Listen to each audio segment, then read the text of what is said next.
Good morning, everybody. I'm very pleased to be recipient of this year's award uh, for Canadian policymaker in the crucial field of migration, immigration, refugees. And I really uh, want to thank the committee and Jack Jedwab for their um confidence, and particularly the leadership of Metropolis, which has provided an enormous amount of important leadership in this country on these crucial issues. I think that is, to me, a sacred trust. I learned that when I became immigration minister many decades ago, when Ron Ackley, the conservative member at the time, invited me out for lunch as we were making a transition. And Ron said that an immigration minister has a sacred trust. One was to honor and respect the rights of those who are dispossessed, and secondly, to respect the the rights and obligations of the Canadian government to its public to ensure that it's an effective, efficient, fair, equitable system. Those two kind of need to be always in the balance. And so this award comes at a time when I think there are some big questions out there. Uh, as some of you know, as chair of the World Refugee Migration Council, we were established in 2017 as a corollary to the United Nations major conferences on migration and refugees to offer alternative ideas, pragmatic solutions, action-oriented initiatives. And I think we have tried to live up to that. So I also want to take this award really as a recognition of the work of the council.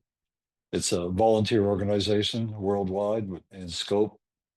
And over the years, we have tried to provide both advocacy, but also clearly mark new pathways to provide for the fair settlement of those who are fleeing conflicts, corruption, climate, all the things that cause people to be uprooted.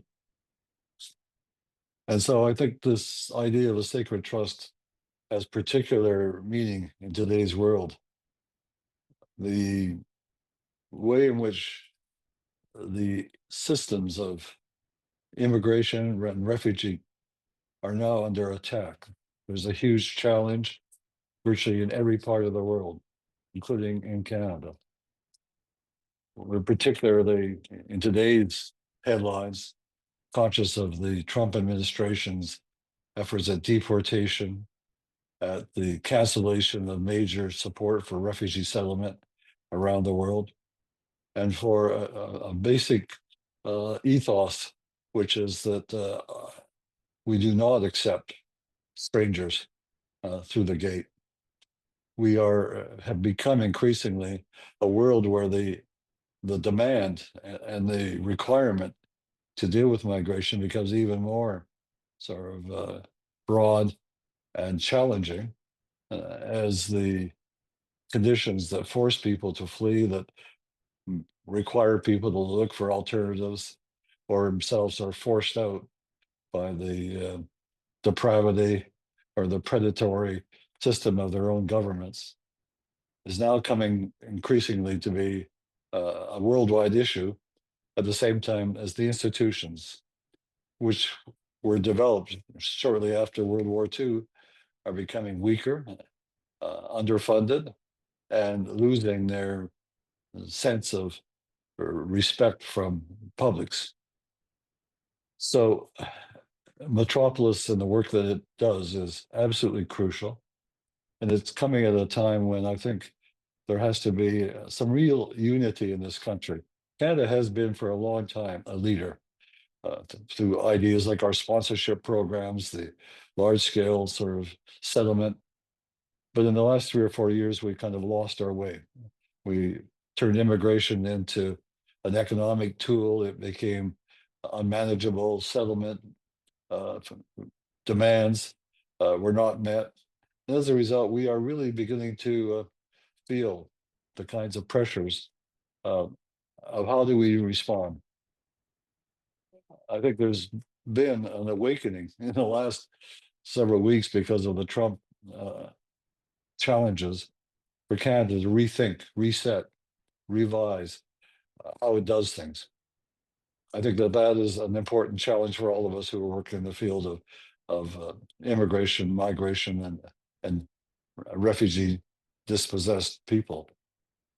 So I'm hoping that through Metropolis and others, we can work in tandem. We can work together to start looking at some new architecture. Certainly, begin looking at where do the resources come to fill the void left by the Trump sort of withdrawals, and particularly to find a system that closely connects the impact of climate and conflict with the migration sort of pressures of people. We have a lot of work to do, but I think know that your organization and others are ready for that challenge.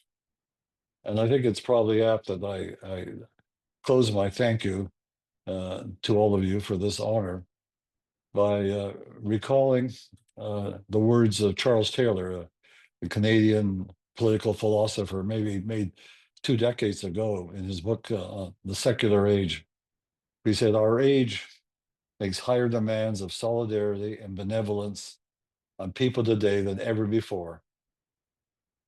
Never before have people been asked to stretch out so far, so consistently, and so systematically. So was a matter of recourse to the strangers outside the gate." Well, that was 2 decades ago. I think our regard for the needs of the strangers at the gate needs to be given new definition, new narrative, and new resources. I look forward to being part of the rebuilding we must do. Thank you again.